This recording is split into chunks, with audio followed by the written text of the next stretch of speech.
جاہل اسے کہیں گے جس کے اندر عالم ہونے کی صفت ہو، اور ظالم اسے کہیں گے جس کے اندر عادل یعنی منصف انصاف کرنے کی صلاحیت ہو۔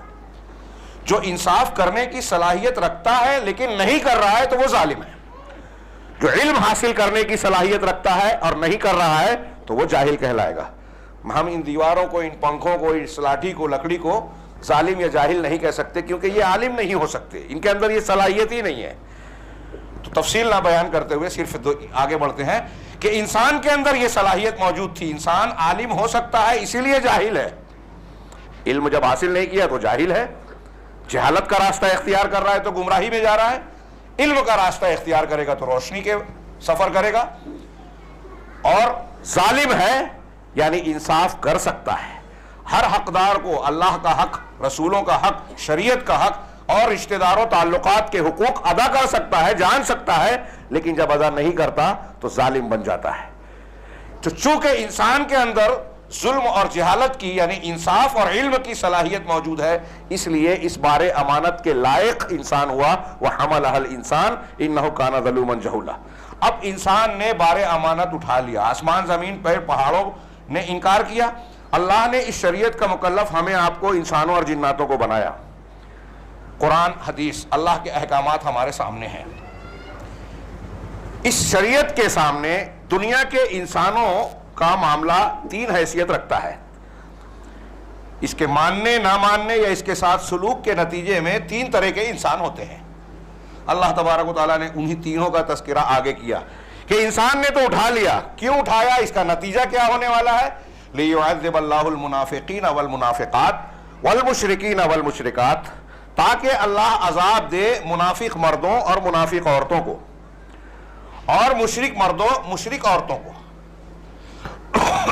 دو کیٹیگری بیان کی، منافق کا پہلے ذکر کیا، مشرک کا اس کے بعد، اور آگے کہا وَيَتُوبَ اللَّهُ عَلَى الْمُؤْمِنِينَ وَالْمُؤْمِنَاتِ، اور متوجہ ہو، توبہ قبول کرے، ہاں اپنی توجہ کا مرکز بنائے، اپنی توجہات پھیرے مومن مردوں اور مومن عورتوں پر، ایمان والوں پر۔ وَيَتُوبَ اللَّهُ عَلَى الْمُؤْمِنِينَ وَالْمُؤْمِنَاتِ وَكَانَ اللَّهُ غَفُورًا رَحِيمًا، اللہ بڑا بخشنے والا، نہایت رحم والا ہے۔ تو تین کیٹیگری بتائی، اس کو ایسے سمجھیے، بعض اہل علم نے مثال دی کہ جیسے ہمارا یہ جسم ہے مادی طور سے، ہمارا شریر، یہ تین کیفیتوں سے زندگی اور موت کے اعتبار سے دو چار ہوتا ہے، ایک اگر زندہ ہے یا مردہ ہے، زندگی کی ایک حالت ہے، ایک موت کی حالت ہے۔ ہم اگر موجود ہیں تو زندہ ہیں، روح نکل گئی تو مردہ ہے۔ ان دونوں کے بیچ کی ایک کیفیت ہوتی ہے بیماری کی، بیماری کم زیادہ اور مختلف درجات کی ہوتی ہے۔ بعض حالت ایسی ہوتی ہے کہ بیمار ہوتے ہوئے بھی آدمی زندگی کے قریب ہے، بعض حالت ایسی ہوتی ہے کہ بیمار ہو گیا تو موت سے قریب ہے، بستر سے ہل نہیں سکتا تو کہتے ہیں کہ سانسیں تو چل رہی ہے لیکن مردہ ہے، زندہ لاش ہے، تو شدید بیماری کی حالت کو کہتے ہیں۔ یہی حالت انسان کی روحانی زندگی کی ہے، روحانیت کی ہے۔ ایمان کی حالت، اگر ایک بندہ مومن مسلم ہے تو زندہ ہے، اس کی روح زندہ ہے، اور اگر کافر مشرک ہے تو مردہ ہے۔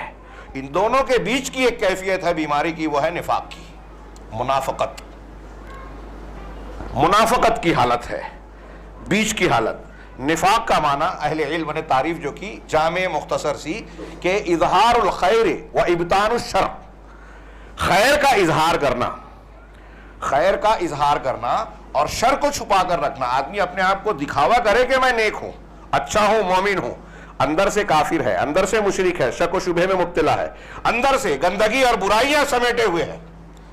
یہ بہت ہی خطرناک بیماری ہے۔ اللہ تبارک و تعالیٰ نے اس پر بڑی شدید قسم کی وعیدیں سنائی، اور یہ آیت جو ہم نے ابھی سورہ احزاب کی آخر کی آیت پڑھی، اِنَّا عَرَضْنَا الْأَمَانَةَ میں، آپ دیکھ رہے ہیں کہ عذاب دینے کا جب ذکر کیا تو مشرکین سے پہلے اللہ تبارک و تعالیٰ نے منافقین کا ذکر کیا۔ اور آپ کو حیرت ہوگی، علامہ ابن تیمیہ رحمہ اللہ نے ایک کتابچہ، ان کا رسالہ ہے صفات المنافقین، پڑھنے کے لائق ہے۔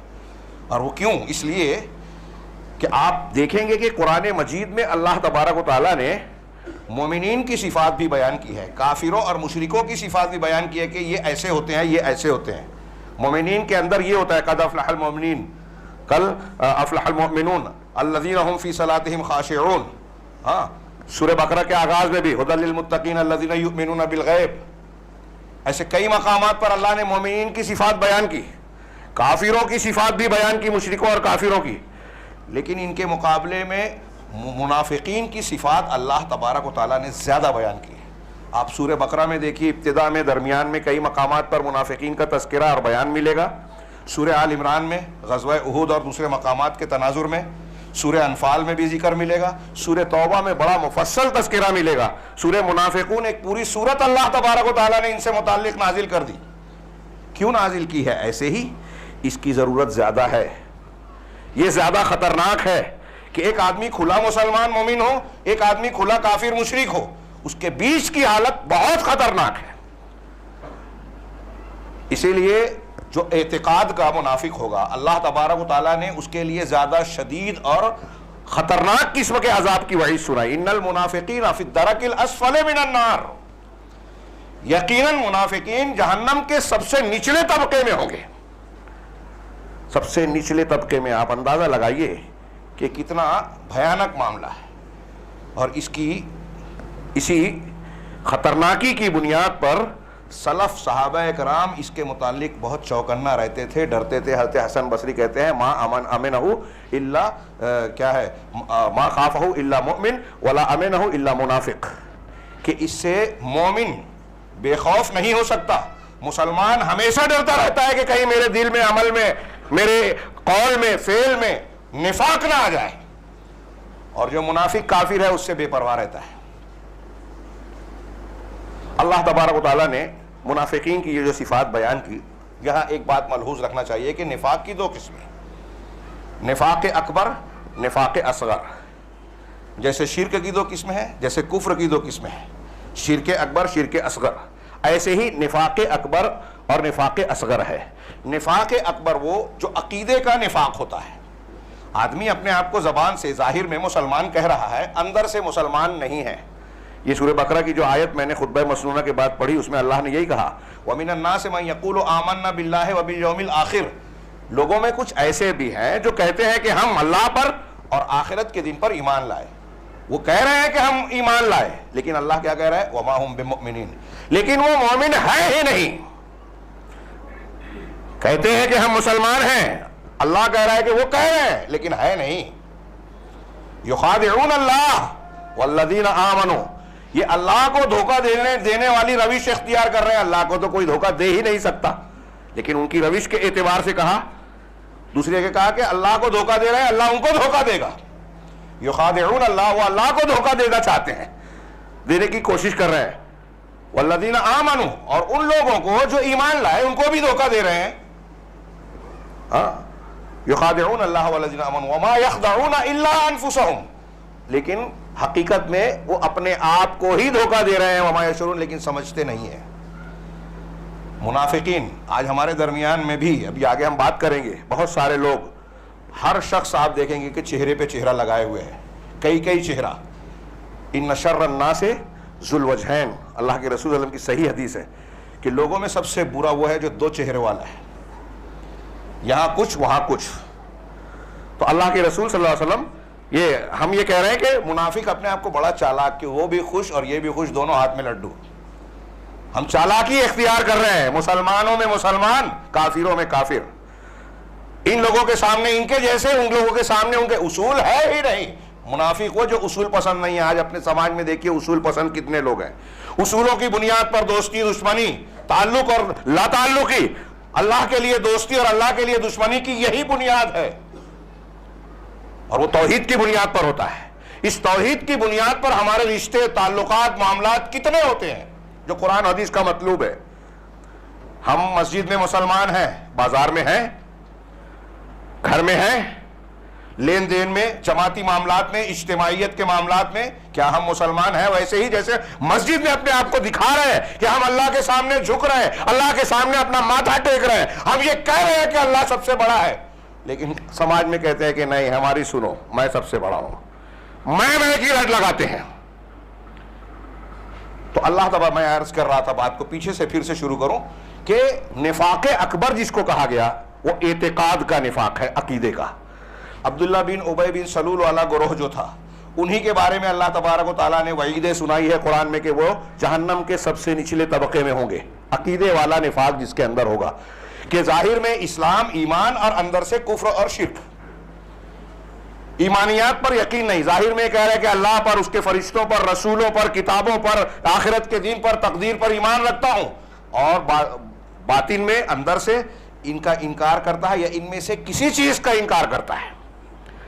عام طور سے اہل علم کہتے ہیں کہ نفاق اکبر جو ہے یہ اس سماج اور معاشرے میں پایا جاتا ہے جہاں مسلمانوں کو قوت حاصل ہو گئی تو منافق وہاں ان کے بیچ میں اپنی جان بچانے کے لیے, مسلمانوں کو دھوکہ دینے کے لیے, ان کے خلاف سازشیں کرنے کے لیے نفاق کا اختیار کرتا ہے, عقیدے کا. لیکن جہاں تک مسلمان اگر قوت میں, اقتدار میں نہیں ہے تو ایسا نہیں ہوتا. لیکن یہ پوری طریقے سے بات قاعدہ کلیہ کی طرح نہیں ہے, ایسا ہوتا ہے. لیکن آج کا ماحول, ابھی ہندوستان میں دیکھیے مسلمانوں کو کتنی قوت حاصل ہے, لیکن کیا ہمارے یہاں آج منافقین پائے نہیں جاتے؟ مسلمانوں کے خلاف آج سازشیں نہیں کی جا رہی ہیں؟ میں اشارہ کرنا چاہتا ہوں, خطبہ جمعہ کا وقت بہت محدود ہے, تفصیلی گفتگو نہیں کر سکتا, کہ نفاق کی کئی شکلیں آج ہمارے بیچ موجود ہیں. ان کو تراشا اور پھیلایا جا رہا ہے موبائل کے ذریعے, نیٹ ورک کے ذریعے, ذرائع ابلاغ کے ذریعے, مختلف اسباب کے ذریعے سے. ہمارا مالیگاؤں میں ہفتہ واری ایک پروگرام چل رہا ہے, شبہات کا فتنہ, شبہات کے فتنے, اس میں ہم اس کی کچھ تفصیل بیان کر رہے ہیں. ابھی وہ ادھورا ہے. ہم تصور نہیں کر سکتے ایسے ایسے مقامات سے, ایسے ایسے طریقے سے مسلمان نسلوں کے اندر نفاق کا بیج بویا جا رہا ہے, فصل اگائی جا چکی ہے. ہمارے درمیان آپ دیکھیں گے کہ بہت سارے لوگ پیدا ہوتے ہیں, کچھ نوجوان چالاکی اختیار کرتے ہیں, جاہل ہیں, لیکن قرآن حدیث پہ تبصرہ کرتے ہیں, محدثین پر اعتراض کرتے ہیں اور حدیثوں کا انکار کرتے ہیں. یہ منکرین حدیث, اس کو کیا کہیں گے؟ انکار حدیث, انکار رسالت ہے. یہ نفاق ہے, عقیدے کا نفاق. میں اللہ کے رسول کے منبر سے پوری ذمہ داری سے کہہ رہا ہوں, جو کھلے طور سے انکار حدیث کر رہا ہے, وہ پورا حدیثوں کا انکار کرے یا چند کا, صرف اس بنیاد پر کہ عقل میں نہیں آتی یا فلاں اور فلاں, جو بے اصولی کا جو طریقہ ہے, اس بنیاد پر جو حدیثوں کا انکار کر رہا ہے, غیر مسلموں کو اس کا کیا جواب دیں گے, نہیں جواب دے پا رہے تو انکار کر دیا. معجزات عقل میں نہیں آتے, سائنسی طور سے فلاں چیز کو سمجھا نہیں سکتے, اس لیے انکار کر دیا. انکار کی یہ بنیاد ہے ہی نہیں. اگر کوئی حدیث سمجھ میں نہیں آ رہی, اس کا کوئی علمی بنیاد ہے قرآن و حدیث کی روشنی میں, تو وہاں ہم کہیں گے کہ اس کی تعویل کی گنجائش ہے, اس کو ہم معذور سمجھ سکتے ہیں, اللہ کی معافی کی امید ہے, اس کو منکر نہیں کہیں گے. فرق ہے دونوں میں اچھی طرح. ہمارے نوجوان اور دوسرے سمجھتے نہیں ہیں. یہ قادیانیت ہمارے درمیان ہے. مختلف قسم کی نئی نئی تحریکیں پیدا ہوتی ہیں, کچھ لوگوں کو استعمال کیا جاتا ہے. میں نام لوں, پاکستان کا بھی ایک شخص ہے, مرزا انجینئر, علی انجینئر, اس کی بعض کلپس کو میں نے سنا, کچھ چیزوں کو پڑھا, براہ راست صحابہ کرام کو نشانہ بناتا ہے, اور ہمارے نوجوانوں کو ان مسائل میں الجھاتے ہیں یہ لوگ. صحابہ کرام میں جو مشاجرات ہوئے, اختلافات ہوئے, تو ایک تو ناحق ایک ایسا تھا, فلاں تاریخی روایت, فلاں روایت یہ کہتی ہے, اب اس روایت سے ایک معنی کشید کیا کہ دیکھو ان کی مذمت ثابت ہو رہی ہے. آپ تاریخی یا کسی ایک روایت سے یا بشری انسانی خطاؤں, جو اجتہادی خطا بھی ہوتی ہے, اس کی بنیاد پر صحابہ کرام پر کیچڑ اچھال رہے ہیں. قرآن حدیث صاف کہہ رہے ہیں کہ اللہ ان سے راضی, وہ اللہ سے راضی. اگر تمہیں ایمان لانا ہے, قرآن کہتا ہے, تو صحابہ کی طرح ایمان لاؤ. قرآن کہہ رہا ہے, اللہ کے رسول کہہ رہے ہیں میرے صحابہ کو برا بھلا نہیں کہنا. کتنی حدیثیں آیتیں ہیں, میں وہ موضوع نہیں ہے, میں اشارہ صرف کر رہا ہوں. ان ساری قرآن حدیث کی باتوں کو رد کر دیا گیا ان روایات کی بنیاد پر. یہ علامہ بن گئے جاہل لوگ, اور ہمارا نوجوان ان کے پیچھے آنکھ بند کر کے چل رہا ہے. یہ پتہ نہیں ہے کہ ان کو ان کی فیڈنگ کرنے والا, ان کو پیچھے سے پش کرنے والا, ان کو استعمال کرنے والا کون ہے. مسلمانوں کے دشمن یہود و نصارہ, صہیونی طاقتیں, عالمی قوتیں. ہمارے گھروں میں, بیڈ روم میں گھسی ہوئی ہیں یہ طاقتیں, ہم کو اندازہ نہیں ہے. ہمارے نصاب تعلیم میں وہ موجود ہیں. ہمارے موبائل پہ جو نوجوان دن و رات چپ کے دیکھ رہے ہیں, یہود و نصارہ کے ایجنڈے پہ کام کر رہے ہیں. یہودیوں کی نئی نئی گلیمر کی بڑے بڑے شہروں میں نوجوانوں کو پک اپ کرنے کی مختلف تنظیمیں ہیں. آپ ہمارے ساتھ آؤ, ہم آپ کو فلمی دنیا کے لوگوں سے ملائیں گے, آپ کو گاڑی بنگلہ دیش کا راستہ آسان کر دیں گے, دبئی بھیج دیں گے, فورن بھیجیں گے, یہ اور یہ دلا دیں گے. اور انہیں احساس نہیں ہوتا کہ ان خوبصورت چمکدار چیزوں کا لالچ دے کے وہ ان کی متاع ایمان کو لوٹ لیتے ہیں, پھر ان کا استعمال کرتے ہیں. کہیں کوئی سلمان رشدی بنایا جاتا ہے تو کہیں کوئی اور بنایا جاتا ہے. کیا یہ منافقین نہیں ہے؟ اللہ تبارک و تعالیٰ نے قرآن میں منافقین کے تعلق سے بڑی تفصیلی بات کی. میں نے کہا کفار اور مشرکین سے زیادہ مسلمانوں کی صفات سے زیادہ اس لیے کہ یہ زیادہ خطرناک ہیں. دکھائی دینے میں یہ اچھے ہیں ہاں، لیکن حقیقت میں ان کا باطن خباثت، غلاظت اور گندگیوں سے بھرا ہوا ہے. وَإِذَا رَأَيْتَهُمْ تُعْجِبُكَ أَجْسَامُهُمْ سورہ منافقون میں کہا جب آپ انہیں دیکھیں گے تو ظاہر میں ان کے اجسام، ان کا ظاہری ڈیل ڈول تمہیں بڑا اچھا لگے گا، بھلا معلومے گا. دکھنے میں بڑے خوبصورت، زرق برق لباس، اچھی ڈریسنگ. وَإِن يَقُولُوا تَسْمَعْ لِقَوْلِهِمْ جب بات کریں گے، بولیں گے تو آپ ان کی بات سنتے رہیے. چکنی چپڑی بہترین بات، بڑے اچھی ڈائلاگ بازی، پیاری اچھی تقریر کر رہے ہیں. یہ قرآن کہہ رہا ہے دکھاوا بہت اچھا، لیکن اندر سے گھمنڈ، کبر، تکبر اور ساری نفسیاتی بیماریاں، لالچ، ہرس، ہوس کی موجود ہیں. اندر ایسی غلاظت ہے. اللہ تبارک و تعالیٰ نے ان منافقین کے بارے میں کہا کہ یہ مومن نہیں ہے، ان کے ایمان کی نفی کی. یہ بتایا کہ یہ اللہ سے، رسولوں سے، قرآن حدیث سے مذاق کرتے ہیں، اللہ اور رسول کا اور دین کا مذاق اڑاتے ہیں. ان کی ایک صفت بتائی، مذاق اڑاتے ہیں. ان کی ایک صفت یہ بتائی، یہ مختلف آیتوں میں ہے، واقع نہیں ہے اس لیے میں صرف اشارہ کر رہا ہوں. ان کے بارے میں بتایا کہ اگر مسلمانوں اور غیر مسلموں کا مقابلہ ہوتا ہے تو یہ ہمیشہ دوسروں کی صف میں، یعنی غیر مسلموں اور مشرکوں کا ساتھ دیتے ہیں، مسلمانوں کے خلاف، مسلمانوں کی دشمنی میں حصے داری اختیار کرتے ہیں ان کے ساتھ. کیا آج ایسے لوگ نہیں ہیں؟ آپ عالم اسلام کا نقشہ دیکھیے تو ہمارے شہر سے لے کے عالمی سطح تک ان کو چاہے اس بات کا احساس نہ ہو جو لوگ استعمال ہو رہے ہیں.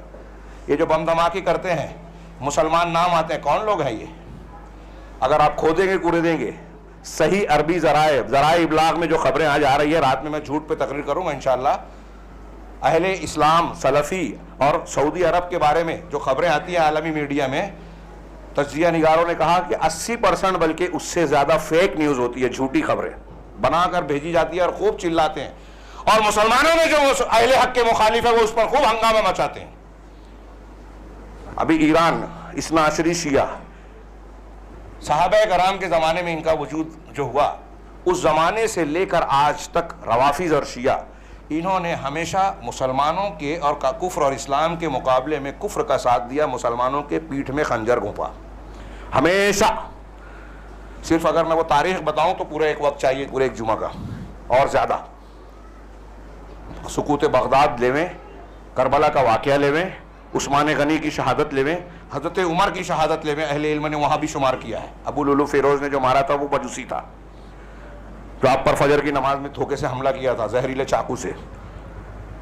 آج بابری مسجد کے قضیے میں دیکھ لیجئے، وہ شخص جس نے فلم بنائی ہے مسلمانوں اور طلاق اور حلالے سے متعلق، وہ آپ کو شیعہ نظر آئے گا. میر جعفر میر صادق شیعہ نظر آئیں گے، ابن توسی شیعہ نظر آئے گا. عالم اسلام میں دکھاوا کرتے ہیں کہ امریکہ کے خلاف اور اسرائیل کے خلاف بیان دینا، جبکہ یہ ان کے اعلی کار ہیں. ان کا اصل ٹارگٹ سعودی عرب ہے. یہ جو دھماکے داعش اور فلاں ان کے اندر زیادہ ان کے افراد ہیں. داعش اور القاعدہ کے لوگوں کو بتایا جاتا ہے کہ یہ سلفی ہیں، میڈیا یہ کہتا ہے، لیکن ان کے جو زخمی ہوتے ہیں ان کا علاج ایران میں ہوتا ہے، اسرائیل میں ہوتا ہے. یہ خبریں نہیں آتی اور ہم بیان کرتے ہیں تو کوئی مانتا نہیں ہے. عرب کے ذرائع دیکھیے، نیٹ پر اس کے ثبوت موجود ہیں. داعش کے بارے میں ہیلری کلنٹن اور بڑے بڑے لوگوں کے ثبوت موجود ہے کہ ہمارے ساتھ دینے والے یہ اخوانی، یہ رافضی ایرانی، یہ لوگ ہیں، انہوں نے ساتھ دیا. کیا یہ منافقین نہیں ہے؟ منافقین کی جو خصلت قرآن نے بتائی وہ یہ کر نہیں رہے ہیں. مسلمانوں کو تکلیف پہنچتی ہے تو خوشی ہوتی ہے، مسلمانوں کو اگر کوئی فتح ملتی ہے تو ان کو ناپسند ہوتا ہے. منافقین کی علامت ہے. ہم اپنے آپ میں دیکھیے، ایک مسلمان سے ہم کو بغض عناد ہے، اس کو تکلیف ہو رہی ہے تو ہمیں خوشی ہو رہی ہے. یہ منافقت کی علامت ہے. مسلمان تکلیف میں ہوگا، دکھ ہوگا تو دوسرے مسلمان کو اس کا درد ہونا چاہیے. مسلمان ایک جسم کی طرح ہے. لیکن سوچئے، ٹٹولیے، ہمارے اندر مسلمانوں کی صفات ہے یا منافقین کی صفات ہے؟ ہم ساتھ اسلام کا دیتے ہیں، دوسروں کا دیتے ہیں. ہم مسلمانوں کی تکلیف پر ان کی تکلیف کو دور کرنے کے لیے ایمانی صفت کے تحت آگے بڑھتے ہیں، یا کافروں اور منافقین کی طرح مسلمانوں کی تکلیف پر خوش ہوتے ہیں؟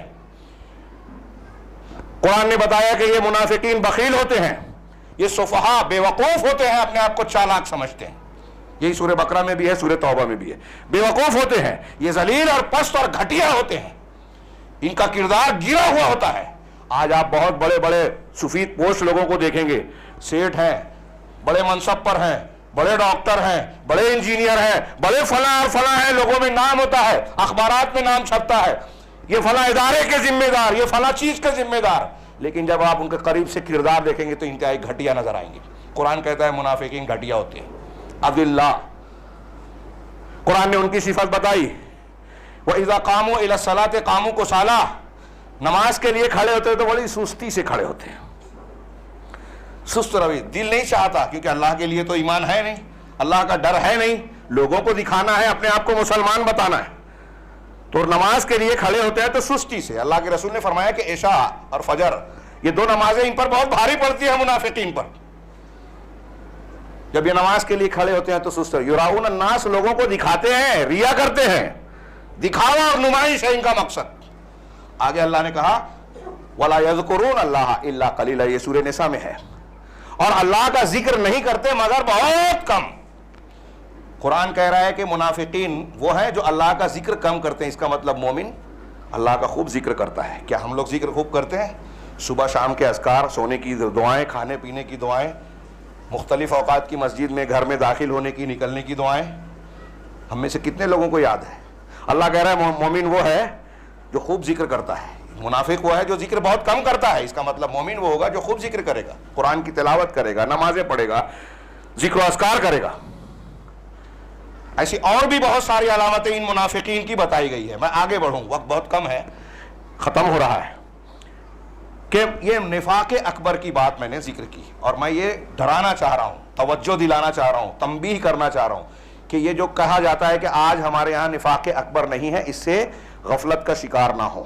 اپنے نوجوان لڑکوں لڑکیوں کی حفاظت کریں, نگرانی کریں, تربیت دینی کریں, مسجد سے علماء سے جوڑیں. بڑا خطرناک معاملہ اور حالات چل رہے ہیں. ہاں, ہمارے خلاف کیسی کیسی سازشیں ہیں ہم کو اندازہ بھی نہیں ہے. اگر کوئی بیان کرتا ہے تو ہمیں یقین نہیں آتا اتنی باریکی سے کہ کہاں سے مسلمان نوجوان کو اور نئی نسل کو اور لڑکیوں اور لڑکوں کو شکار کیا جائے. یہ جو ہمارے سامنے واقعات آتے ہیں نا, کہ مسلم بچی نے ایسا کر لیا, بھاگ کر غیر مسلم سے نکاح کر لیا, ایک مسلم نوجوان جو ہے وہ جو ہے کسی غیر مسلم سے شادی کر لیا, اور اس قسم کے واقعات میں خبر نقل کرنا بھی مناسب نہیں سمجھ رہا ہوں. تو آپ اور ہم کیا سمجھتے ہیں کہ بس یہ یوں ہی اتفاق اور ایسا ہی معاملہ ہو گیا؟ یہ جو ہے نا, یہ جو اس قسم کے واقعات ہو رہے ہیں, اس کے گھر کی لڑکی اس کے گھر کے لڑکے کا معاملہ ہوا تو آپ خبر کی طرح ذکر نہ کیجئے. آپ کے گھر کے بچے اور آپ کے گھر کی بچی ابھی محفوظ نہیں ہے, اور اگر مسلمان ہے تو وہ بھی ہماری بہن ہے, وہ بھی ہمارا بھائی ہے. ہم لوگ خبر کی طرح نہ دیکھیں, یہ دیکھیں کہ اس کا مطلب یہ ہوا کہ ہمارے سماج اور گھر میں تربیت کا معاملہ کتنا کمزور ہے.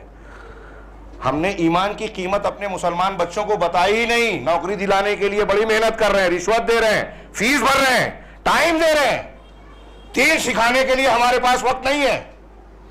وہ دین جس کے بچانے کے لیے جانیں قربان کی ہمارے اسلاف نے. ہر سال پڑھتے ہیں عید الاضحیٰ کے موقع پر, ہجرت کے موقع پر, کہ گھر چھوڑ دیا, وطن چھوڑ دیا, گاؤں چھوڑ دیا, کاروبار چھوڑ دیا, جان دے دی, دین نہیں دیا, عقیدہ بچایا.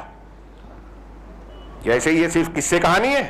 ہم نے اپنے بچوں کو یہ سکھایا نہیں کہ ایمان کی یہ قیمت جانے کہ جان سے بھی زیادہ قیمتی ہے, جان چلی جائے گوارا ہے. توحید جو ہے داغدار نہیں ہونی چاہیے. آج آدمی, وہ جو فتنوں کے دور کی حدیث بتائی گئی کہ صبح میں آدمی مسلمان, شام میں کافر, شام میں مسلمان, آج صبح کافر ہو جائے گا. آج وہ ہم دیکھ رہے ہیں کہ اللہ کے رسول نے کہا آدمی اپنے دین کو دنیا کے معمولی سامان کے بدلے بیچے گا. اپنا ضمیر, اپنا ایمان لوگ قدم قدم پر بیچ رہے ہیں. تو آج ہم ان خطرات سے محفوظ نہیں ہیں, اس پر توجہ دے. یہ نفاق عام ہے ہمارے یہاں. میرا پہلے ارادہ تھا کہ دعوت پر میں تقریر کروں, لیکن شاید اس کی اب اتنی اہمیت نہ محسوس ہو کہ ہم دین کو اپنے گھر میں اصلاح کی شکل میں, تربیت کی شکل میں زندہ کریں, اس کی جوش جگائیں, اپنے سماج اور معاشرے میں دعوت کا کام کریں. یہ ضروری ہے. اسی کام کے ذریعے سے ہم اپنے آپ کو, اپنے گھر والوں کو, خاندان سماج کو خطرات سے بچائیں گے. دعوت کا ایک موضوع, لیکن اس سے زیادہ مجھے اہمیت محسوس اس بات کی بھی کہ کم سے کم ہمیں خطرے کا تو احساس ہو کہ ایسا نہ کرنے پر ہم پر کون کون سے حملے ہوں گے, ہمارے بچے کہاں جا سکتے ہیں, کن کا شکار ہو سکتے ہیں, اور ہو رہے ہیں, بڑی تعداد میں ہو رہے ہیں مسلمان بچے دوسروں کا شکار, اور ہم غافل ہیں. یہ نفاق اکبر کی بات ہے. نفاق اصغر یہ زیادہ ہر زمانے میں عام تھا, اور آج کی شکل میں اگر میں کہوں نفاق اصغر عمل کا نفاق, دکھنے میں ہم اچھے ہیں, مسلمان ہیں, لیکن ہمارے اندر اعمال اور خصلتیں مسلمانوں سے زیادہ وہ صفات اور خصلتیں ہیں جس کو قرآن و حدیث نے منافقین کی علامت بتائی. دل میں ایمان ہے, عمل میں یہ کوتاہی ہے, جس کو عملی نفاق کہتے ہیں. عملی نفاق سے انسان اسلام سے خارج نہیں ہوتا. عملی نفاق کی وجہ سے قرآن کی وہ وعید نہیں ہے کہ یہ جہنم کے سب سے نچلے طبقے میں ہوں گے. لیکن اگر ایک آدمی عملی نفاق میں پڑا ہے اور پڑا ہی ہے, توبہ نہیں کر رہا ہے, اصلاح نہیں کر رہا ہے, تو قرآن حدیث کے بیان کے مطابق, موقع نہیں ہے دلیلوں کا بیان کرنے کا تفصیل کا, قرآن حدیث کے بیان کے مطابق یہ نفاق, چھوٹا نفاق, نفاق اصغر, انسان کو نفاق اکبر تک پہنچا دیتا ہے. جیسے شرک اصغر میں ککا کرنے والا اگر توبہ نہیں کرتا تو شرک اکبر میں چلا جاتا ہے, کفر اصغر والا کفر اکبر میں جا سکتا ہے. ایسے ہی نفاق اصغر کا خوگر, اس پر اصرار کرنے والا, اس کے توبہ نہ کرنے والا, قائم رہنے والا, نفاق اکبر میں جا سکتا ہے. یہ انتہائی خطرناک بیماری ہے, اور اسی لیے اللہ تبارک و تعالیٰ نے اس کو زیادہ بیان کیا ہے قرآن میں کہ اپنے آپ کو مسلمان سمجھنے والے بھی ان خصلتوں کا شکار ہو سکتے ہیں. مثال کے طور پہ بخاری مسلم کی ایک حدیث, شاید میں اس سے زیادہ اور مزید تفصیل نہ بیان کر سکوں نفاق کے معنی اور تشریح میں. بخاری مسلم کی بڑی مشہور حدیث ہے, ہم میں سے سب نے سنی ہوگی اور بارہا سنی ہوگی. اربعون من کن فیہ کانا منافقا خالصا, 4 خصلتیں, صفتیں ایسی ہیں کہ کسی شخص میں اگر وہ ہوگی تو وہ پکا کھرا منافق. ومن کانا فیہ خصلہ, اور جس شخص کے اندر ایک خصلت ہوگی اس کے اندر نفاق کی ایک علامت ہوگی. وہ 4 علامتیں کیا ہے منافقت کی؟ اگر وہ چاروں ہیں تو پکا منافق. اپنے آپ کا جائزہ لیں, اس حدیث کے کو میزان بنائیں, ترازو, اور دوسروں کو نہیں. ہماری عادت ہے ہم دوسروں کا حساب لیتے ہیں, وہ اللہ کا کام ہے. اپنا محاسبہ کیجیے. ہم سے قبر میں, آخرت میں ہمارے اپنے تعلق سے سوال ہوگا. ہاں دوسرے میں خامی دیکھ رہے ہیں تو یہ سوال ہوگا کہ تم نے اس کی اصلاح کی کتنی کوشش کی, اس کی برائیوں کو کتنا بیان کیا, غیبت چغلی کی. یہ نہیں پوچھے گا اللہ, بلکہ اس پر سوال کرے گا کہ کیوں کی یہ کام جس سے منع کیا تھا. تو 4 خصلتیں, اس کو معیار بنا کے ہم جتنے بھی موجود ہیں, جو لوگ سن رہے ہیں, غور کریں کہ ہم اس حدیث کے مطابق کہاں ہیں. اذا حدث کذب, بات کرے تو جھوٹ بولے, بات کرے تو جھوٹ بولے. رات میں جو مغرب بعد میرا خطاب ہونا ہے جھوٹ سے متعلق, جھوٹ کی بہت سی قسمیں ہیں, اعلیٰ سے اعلیٰ قسم اور چھوٹی سے چھوٹی قسم.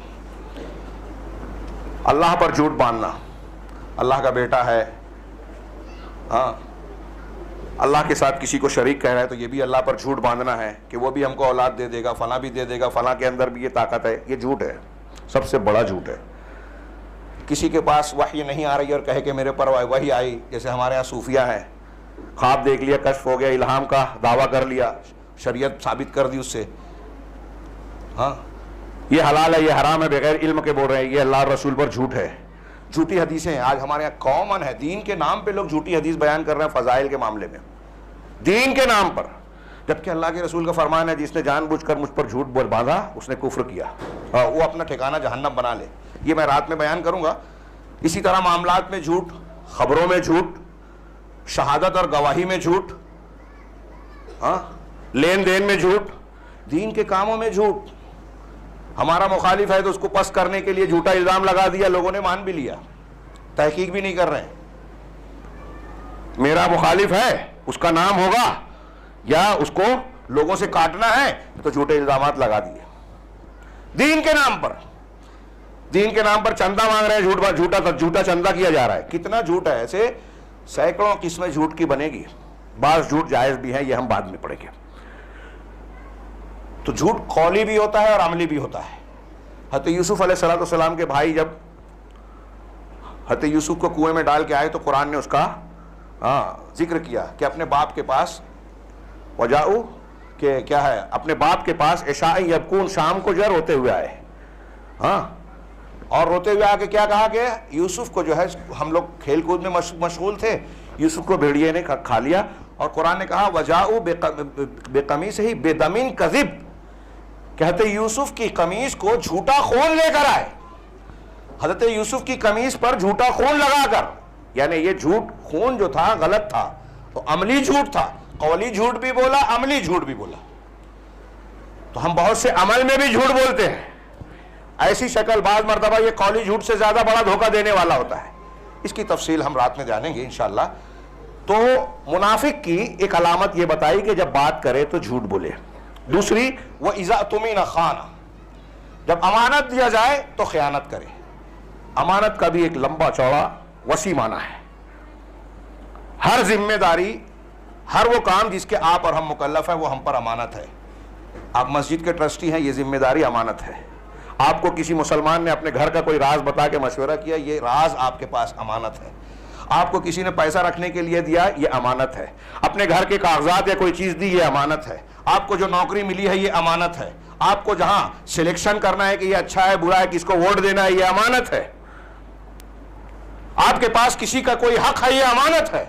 راز ہے, امانت ہے. آپ کے پاس علم ہے, امانت ہے. اگر آپ سے پوچھا گیا کہ حلالہ شریعت میں ہے یا نہیں, آپ جانتے ہیں کہ اللہ کے رسول نے حرام قرار دیا, لیکن آپ کہتے ہیں کہ کر لینے میں کوئی حرج نہیں ہے, میاں بیوی کا معاملہ طے کر لے ہوئے, یہ آپ نے خیانت کی. علم کو چھپایا, قرآن حدیث کو چھپایا, صحیح بات نہیں بتائی, خیانت کی. اب منافق کی علامت ہے کہ امانت دی جائے. تو آج کتنے علماء ہیں جو قرآن حدیث بتا رہے ہیں, آدمی فتویٰ پوچھنے جاتے ہیں تو کہا قرآن حدیث تو یہ ہے, ہمارا مسلک یہ ہے. کتنے حقوق ہم مارتے ہیں لین دین میں, معاملات میں, کہاں کہاں ہم دھوکہ دیتے ہیں. لوگوں کی امانتیں خالی رکھ لیا, بعد میں نہیں دیتے, کیا کرنا ہے کر لو. نبی کریم صلی اللہ علیہ وسلم کا نام لیتے ہیں, شب ہجرت آپ گھر چھوڑ رہے ہیں تو وہ دشمن جو آپ کو مارنے پر متفق ہیں, 11 لوگ تلوار لے کر گھر کے باہر کھڑے ہیں, حضرت علی سے کہہ رہے ہیں یہ امانت ہے جو ان کے قبیلے کے جن جن لوگوں کی امانت ہے دے دینا. جو قتل کرنے آئے ان کو دے رہے ہیں امانت.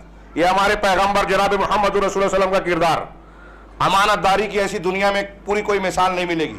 اور ہم ان کے نام لیوا, ان کے پیروکار, دوسروں کی چھوڑیے, مسلمانوں کا کوئی لین دین ہے, امانت رکھی ہے تو ہم اس کو کھا جائیں گے, دبا لیں گے, اور کہیں گے کہ خاص طور سے اگر وہ غریب کمزور ہے تو پھر کوئی بات نہیں. دین کی امانتوں کو لوگ ہڑپ لے رہے ہیں, جماعت کے نام کی چیز ہے دوسرے کے نام پہ کر لیا, اور لوگ خاموش ہیں. واہ واہ رپورٹیں چھپتی ہیں, ہاں محسن ملت ہو گئے, جماعت کے خیر خواہ ہو گئے, وہ جو جماعت کو کھا رہے ہیں. یہ کسی شخصیت پہ نہیں بول رہا ہوں, یہ کامن بات ہے, ہر جگہ ہے. وَإِذَا اؤْتُمِنَ خَانَ, جب امانت دی جائے, کسی کا کوئی کسی کا حق ہو, کسی کی ودیت ہو, کسی کی مال ہو, کسی کا راز ہو, جب یہ چیزیں اس کے پاس ہے تو خیانت کر رہا ہے, اس کے راز کو بے نقاب کر رہا ہے, گھر کی باتیں, اس کے گھر کی بات دوسروں کو بیان کر رہا ہے, یہ خیانت کر رہا ہے. علم میں خیانت کر رہا ہے, اپنے اوپر عائد ذمہ داریوں کو ادا کرنے میں خیانت کر رہا ہے. یہ منافق کی علامت, اپنے آپ کو تولیے کہ ہم کہاں ہیں. ہمارے اندر منافق کی علامت ہے کہ مومن کی علامت ہے. اور میں ایسا سمجھتا ہوں آج کل کے مشاہدے, اللہ ہمیں ہماری اصلاح کرے, کہ آج کے ماحول میں مسلمان سماج اور معاشرے میں قرآن حدیث کو آئینہ بنا کر دیکھیں کہ منافقین کی صفات ہمارے اندر زیادہ ہے یا مومنین کی. تو مجھے لگتا ہے, اللہ ہماری اصلاح کرے, کہ منافقین کی صفات ہمارے اندر زیادہ ہے. تیسری صفت بتائی اللہ کے رسول صلی اللہ علیہ وسلم نے, وَإِذَا عَاهَدَ غَدَرَ, اور بعض روایتوں میں وَإِذَا وَعَدَ أَخْلَفَ, جب عہد و پیمان کرے تو غدر کرے, غداری کرے, وعدہ کرے تو وعدہ خلافی کرے. یہ منافقت کی علامت. اللہ تبارک و تعالیٰ نے عہد و پیمان کو ادا کرنا, یہ 4 بنیادیں ہیں. یہ اگر 4 بنیادوں پر غور کریں, موقع نہیں ہے اس کی تفصیل میں جائیں, تو ایک انسان کے اندر یہ 4 مومنوں کی صفات آ جائے نا. سچ بولنا پہلا, قرآن نے کہا کونوا مع الصادقین, سچ بولنے والوں کے ساتھ رہو. خود تو سچ بولنا ہی ہے, سچ بولنے والوں کے, جھوٹوں کے ساتھ بھی نہیں رہنا ہے. ہم جھوٹوں کے ساتھ رہتے ہیں کیونکہ جھوٹے زیادہ چالاک کہلاتے ہیں. جو سیدھا سادہ ہے, سچا ہے, ہم اس کو بھولا بیوقوف بولتے ہیں. علماء بیوقوف کہلاتے ہیں, سیاستداں جو دھوکہ دیتے ہیں وہ چالاک کہلاتے ہیں. کتنا الٹا معاملہ ہے, جہاں پیمانے ہی بدل گئے کہ منافق جس کو اللہ تعالیٰ کہہ رہا ہے کہ یہ بیوقوف ہے, ہم کہتے ہیں وہ چالاک ہے. اور جس کو مومن اور چالاک کہا جاتا تھا, صحابہ کرام قرآن حدیث کے جاننے پر وہ گورنر بنا دیتے تھے مسلمانوں کو, علماء کو. ہم کہتے ہیں کہ وہ بے وقوف ہے، ان کو کیا سمجھتا ہے؟ الٹا پیمانہ، سارا معاملہ بدل گیا، بگڑ گیا، جاہل لوگوں کو قائد بنا دیا دین کا، جماعت کا۔ تو عہد و پیمان اور یہ جو چیزیں بیان کی گئی ہے، ان کی اگر پاسداری کی جائے نا تو ایک مسلمان بہترین انسان بنے گا۔ یہ 4 صفات جو منافقین کی ہے، منافقین کی بجائے اس کی ضد جو ہے سچ بولنا، امانت داری اختیار کرنا، عہد پیمان کو پورا کرنا، اور آخری جو بتائی ہے کہ معاملات میں فسق و فجور نہ کرنا، عدل و انصاف کرنا، سچ بولنا، یہ اگر صفت آ جائے نا تو یہ بنیاد ہے کردار کی، اچھے کردار کی۔ اس کے برخلاف یہ منافقت کی علامت کہ عہد و پیمان، اب اللہ سے ایک عہد و پیمان ہے ہمارا، لا الہ الا اللہ محمد رسول اللہ کہہ کے کہا کہ توحید پر قائم رہیں گے۔ اب توحید کی جہاں جہاں ہم مخالفت کرتے ہیں، ہم اللہ کے عہد و پیمان سے مکر رہے ہیں، لیکن ہمارے ہاں لوگوں کو پتہ ہی نہیں ہے کہ توحید کا عہد و پیمان، کوئی گنڈے میں کہیں، کسی کے گلے میں کہیں تعویذ گنڈا لٹکا ہے، کہیں ہاتھ میں ہے، کہیں ہماری مائیں بہنیں جادو ٹونے کا کام کر رہی ہیں، کہیں کوئی اور کچھ اس طریقے کی توحید کی مخالفت کی، غیر اللہ کی قسم کھانا، تیرے سر کی قسم، تیرے ابا کی قسم۔ ہمارے ہاں فلموں اور ٹی وی سیریل کا اثر اتنا زیادہ ہے کہ دین سے زیادہ اس کا اثر لوگوں پر نظر آتا ہے، ہماری زبانوں پر، ہماری ماں بہنوں کی زبانوں پر ان ٹی وی چینلز کے اور ان کے اثرات نظر آتے ہیں کہ غیر اللہ کی قسم کھا لینا وہ اس کو کوئی بات نہیں سمجھتے، غیر مسلموں کے تہوار میں شریک ہونے میں کوئی دقت نہیں سمجھتے، اس لیے کہ بہت سارے مسلمان نام کے فلم اسٹار غیر مسلم سے شادی کر رہے ہیں، ہندو تہواروں میں شریک ہو رہے ہیں، اس کو اختیار کر رہے ہیں۔ یہ کوئی ہندو مسلم کی تعصب کی بات نہیں کہہ رہا ہوں، ایک مسلمان کے لیے یہ جائز ہی نہیں ہے، ہم کو یہ سمجھانا چاہیے غیر مسلموں کو۔ جیسے اگر ہم یہ کہیں کہ کوئی اگر بیل کا گوشت کسی ہندو کو بولیں گے تم آ کے ہمارے گھر بقرعید کو، عید الاضحیٰ کو کھا لو، تو کہے گا ہمارا دھرم بھسٹ اور نشٹ ہو جائے گا۔ ایسے ہی یہ کام کرنے سے، آپ کے تہوار میں شریک ہونے سے، پوجا پاٹ میں شریک ہونے سے، آپ کی ٹپری میں شریک ہونے سے، گنپتی کے اتسو میں شریک ہونے سے ہمارا دین نشٹ ہو جائے گا۔ یہ ہم کو سمجھانا چاہیے۔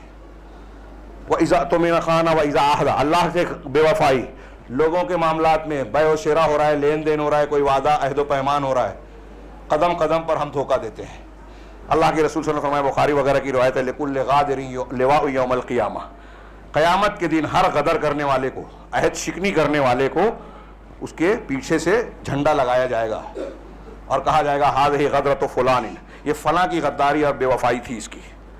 مسلمان اور مومن وہ ہے جو عہد و پیمان کی حفاظت کرتا ہے، پورا کرتا ہے، صرف اللہ سے نہیں، صرف مسلمانوں سے نہیں، صرف رسول سے نہیں، کافر سے بھی اگر عہد و پیمان کیا ہے تو اسے بھی پورا کرتا ہے۔ اللہ تبارک و تعالیٰ نے قرآن میں مسلمانوں کو حکم دیا کہ اہل کفر اور شرک سے بھی اگر آپ کا عہد و معاہدہ و پابندی ہے، معاہدے کی پابندی اور ایگریمنٹ ہو چکا ہے تو اس کو بھی پورا کرو، دھوکہ مت دو۔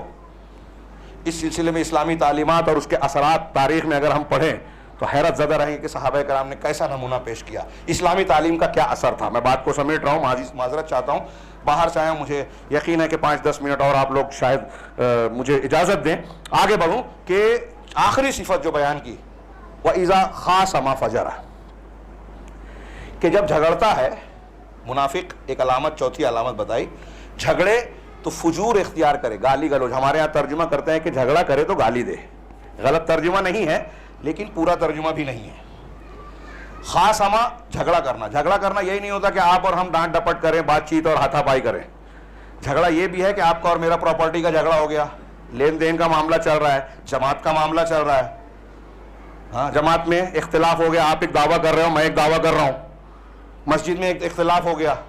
ایسے اور بھی جھگڑے کی بہت سی شکلیں ہیں، اجارے میں، لین دین میں، قرض اور مداینہ میں، قرض کا لین دین کرنے میں، کاروبار تجارت میں، ایسے مختلف مواقع اور مختلف شکلیں ہیں جھگڑے کی۔ ان جھگڑوں میں فجور کا مطلب کیا ہے؟ زبان سے گالی دے، بری بھلے بات کہے، جھوٹ بولے، دھوکہ دہی کی بات کرے یا غلط کام کرے۔ آپ کا میرا جھگڑا ہوا، بھائی بھائی ہیں، حصے بکرے میں، اب میں اچھا فتویٰ ایسا بنا رہا ہوں کہ مفتی صاحب میرے حساب سے جواب دے رہے ہیں، مجھے پتا ہے کہ میں غلط سوال کر رہا ہوں، لیکن مجھے یہ بھی پتا ہے کہ میں ایسے پوچھوں گا تو مفتی صاحب ایسا جواب دیں گے میرے حساب سے۔ تو دکھاوا یہ کرتا ہے 4 آدمی میں کہ دیکھیے مفتی صاحب نے بھی جواب میرے حساب سے دیا، میرے حق میں دیا، جبکہ اس کا مقصد یہ نہیں ہوتا کہ قرآن حدیث کو استعمال کرے، اس کا مقصد مفتی صاحب کو اپنے حق میں استعمال کرنا ہوتا ہے۔ زمین کے کاغذات بدل گئے، چرب زبان وکیل لگایا، غریب آدمی کا حق اپنے سامنے وصول کر لیا۔ ابھی ہم دیکھ رہے ہیں حکومتیں یہی کر رہی ہیں، ہم چھوٹے پیمانے پہ کرتے ہیں، حکومت، کسان لوگ پریشان ہیں، اتنے دنوں سے کوئی فرق نہیں پڑ رہا ہے۔ NRC CAA کے معاملے میں پورا ہندوستان چیختا چلاتا رہا, کوئی فرق نہیں پڑا.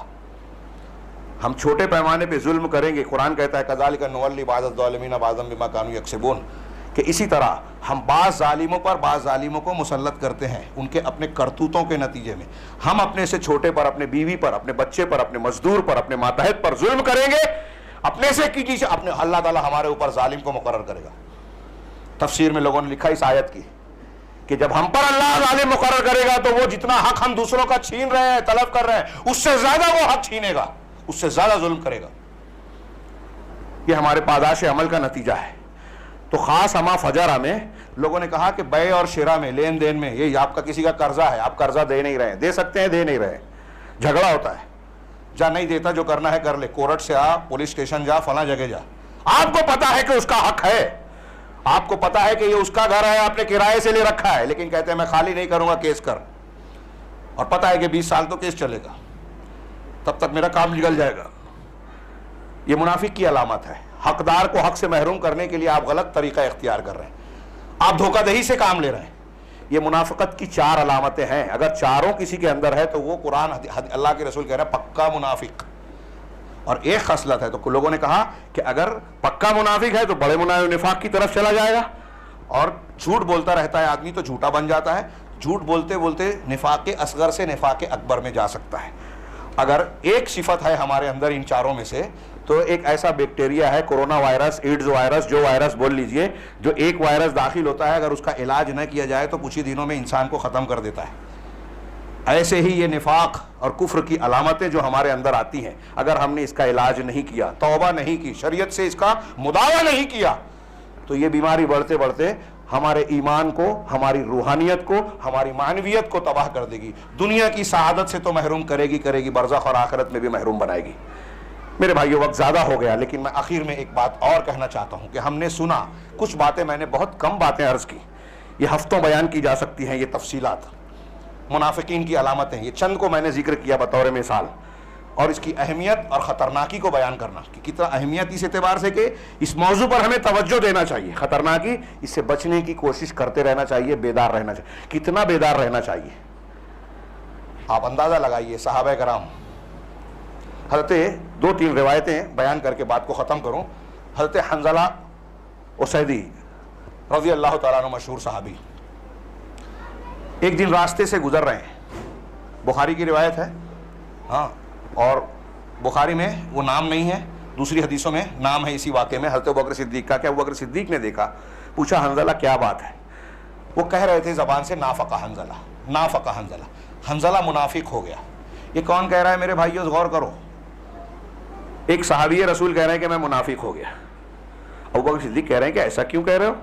کہا جب ہم اللہ کے رسول صلی اللہ علیہ وسلم کی مجلس میں آپ کی خدمت میں حاضر ہوتے ہیں, آپ جنت جہنم کے ذریعے ہماری تذکیر کرتے ہیں, اسی طرح ذکر و اذکار اور نماز کی مجلسوں میں جب ہم ہوتے ہیں, جیسے ہم مجلس ابھی مسجد میں ہے تو الگ کیفیت ہے, دوست و احباب کی مجلسوں میں کیا کیفیت ہوتی ہے, وہی بات کہی انہوں نے.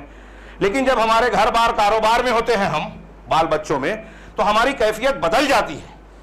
حضرت حنظلہ ڈر گئے کہ کہیں یہی تو منافقت نہیں ہے, میں وہاں الگ ہوتا ہوں اللہ کے رسول کے پاس اور مسجد میں گھر پہ الگ ہو جاتا ہوں. تو ابوبکر صدیق نے کہا کہ یہ کیفیت تو میری بھی ہوتی ہے. چلو اللہ کے رسول کے پاس گئے اور یہی بات دہرائی سلام کرنے کے بعد کہ میں منافق ہو گیا. بات کیا ہے؟ کہا ایسی ایسی بات ہے. اللہ کے رسول نے فرمایا کہ لو انکم تدومون علی ما انتم علیہ عندی وفی ذکرکم و عند ذکرکم, تم میری مجلس میں جس طریقے سے رہتے ہو, اگر اس پر مسلسل اسی حالت میں برقرار رہو گے, اور ذکر و اذکار کی مجلس میں جس طرح رہتے ہو اگر اسی طرح رہ جاؤ گے, لصافحتکم الملائکۃ علی طرقکم و فرشکم, تو فرشتے تمہارے بستروں پر اور تمہارے راستوں میں تم سے مصافحہ کریں گے. ولکن ساعۃ و ساعۃ یا حنظلہ, ساعۃ و ساعۃ یا حنظلہ, 3 مرتبہ آپ نے کہا کہ الگ الگ اوقات میں اے حنظلہ الگ الگ حالت ہوتی ہے. یہ نفاق نہیں ہے, یہ جو دل کی کیفیت بدلتی ہے. ہمارے ہاں جب بولتے ہیں نا کہ آپ اس مجلس میں آئیں, درس قرآن, درس حدیث, خطبہ جمعہ سنیے, اپنا ایمان بڑھائیے, تو جب ایمان کی باتیں بندہ سنتا ہے, قرآن کی آیت کی تلاوت سنتا ہے, تو ایک کیفیت زیادہ بڑھ جاتی ہے. ظاہر سی بات ہے کہ بال بچوں سے, کاروبار میں مصروف رہنے سے, بال بچوں میں مشغول رہنے سے وہ کیفیت نہیں رہے گی, دونوں میں فرق ہوگا. یہ انسانی فطرت ہے, اللہ کے رسول نہیں. لیکن میں یہاں عرض کرنا چاہتا ہوں کہ حضرت حنظلہ ابوبکر جیسے لوگ ڈر رہے ہیں, امام بخاری نے نقل کیا ابن ابی ملیکہ رحمہ اللہ سے، بہت مشہور تابعی ہیں، بہت سارے صحابہ کے شاگرد ہیں، وہ کہتے ہیں ادرکت 30 من اصحاب رسول اللہ صلی اللہ علیہ وسلم، میں نے 30 صحابہ کرام سے ملاقات کی، 30 صحابہ کرام، کلہم یخاف علی نفسہ النفاق، میں نے 30 صحابہ سے ملاقات کی اور 30 صحابہ کرام اپنے آپ پر نفاق کا ڈر رکھتے تھے کہ کہیں میں منافق تو نہیں ہو گیا، میرے اندر نفاق تو نہیں آ گیا۔ یہ روافض اس سے دلیل نہ پکڑے، یہ صحابہ کرام کا تورع تقوی اور اعلیٰ معیار ہے۔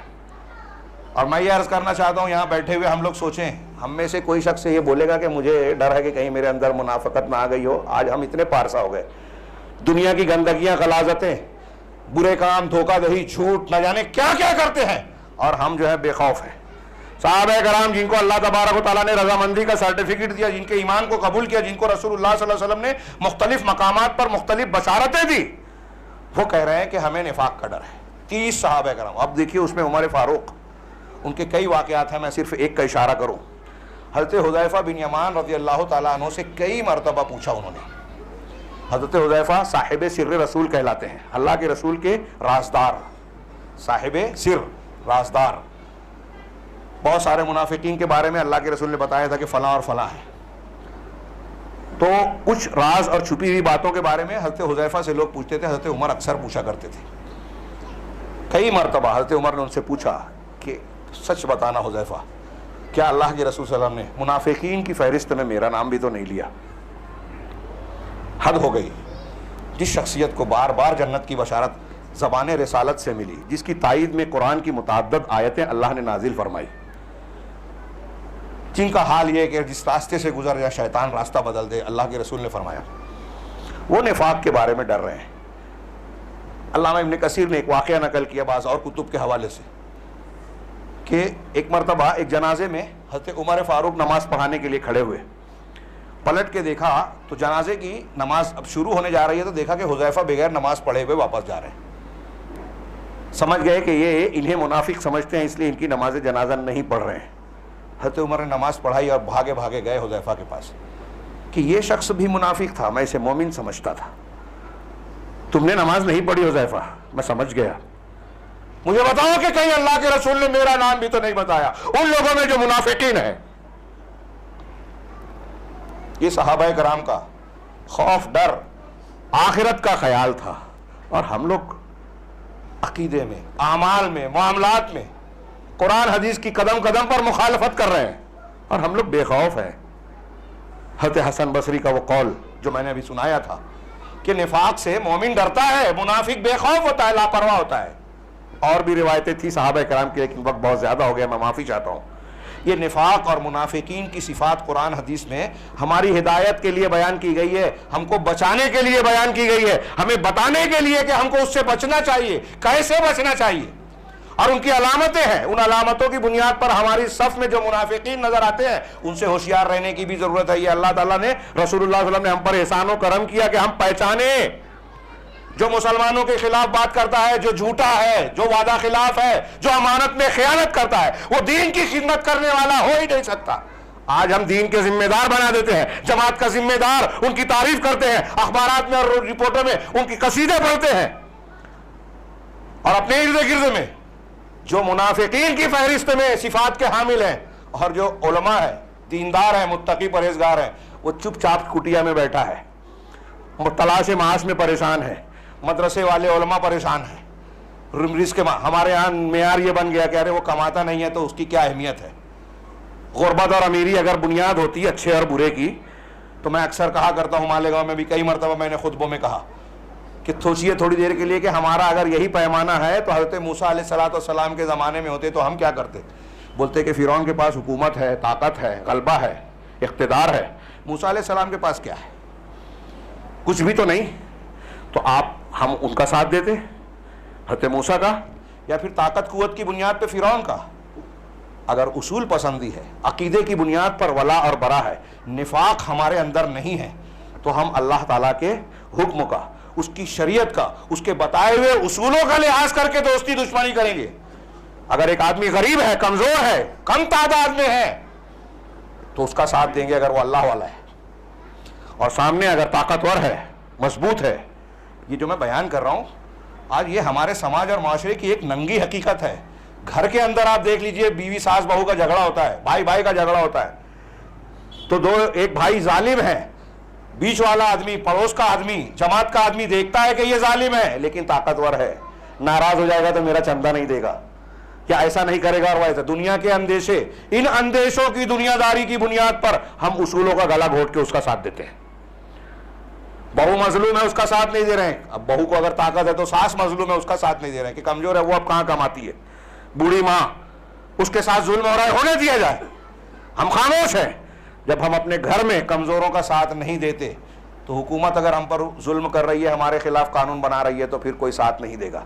اگر ہم کمزوروں کے مسیحا بن جائیں, اگر ہمارے اندر منافقین اور مشرکین کی بجائے مومنین کی صفات آ جائیں, تو یہ طے ہے, پکا ہے, لکھ لیجئے کہ اللہ کی مدد آئے گی. دنیا کی کوئی طاقت ہمارا بال بیکا نہیں کر سکتی. اللہ تعالیٰ سے دعا ہے کہ ہمیں صحیح ایمان کو سمجھنے اور اس کی خصلتوں اور خصوصیات کو اختیار کرنے کی توفیق عطا فرمائے. منافقت, شرک, کفر کی ان تمام خصلتوں سے اللہ تعالیٰ ظاہراً اور باطناً ہمیں محفوظ رکھے جن سے اللہ ناراض ہوتا ہے, دنیا اور آخرت میں جن کی بنیاد پر اللہ پکڑ کرتا ہے اور عذاب دیتا ہے. اللہ تعالی ہم تمام مسلمانوں کو اتحاد و اتفاق کی توفیق دے اور ہمیں دنیا اور آخرت کے ہر فتنے اور عذاب سے محفوظ رکھے. اقول قولی ھذا واستغفر اللہ لکم سائر المسلمین وصلی اللہ علی نبینا محمد. بارک اللہ لنا ولکم فی القرآن المجید ونفعنا وإیاکم بالآیات والذکر الحکیم انہ تعالی جواد کریم ملک.